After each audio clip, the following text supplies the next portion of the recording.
Okay. Maybe it was just the wind. Or a ghost. Or a ghost riding a wind. Either way, I wasn't ready for bedtime to turn into a horror movie. We were under the blanket like detectives on a mission.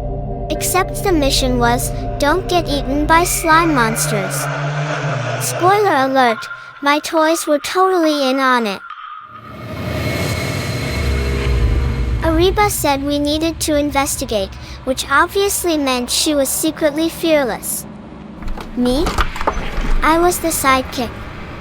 The adorable, very brave sidekick. With a racket.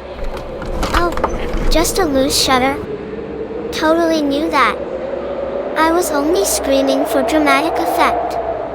Very Oscar-worthy. Yeah. We're basically professional shutter fixers now.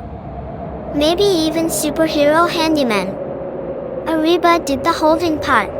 I did the heroic screwing part. Nailed it. Literally. Fear? What fear? We just gave those monsters a comedy makeover. Honestly, I'd be scared of us if I were them. We faced the night, fixed the noise, and laughed in the face of monsters. Not bad for 2 kids in pajamas. Super siblings? Absolutely.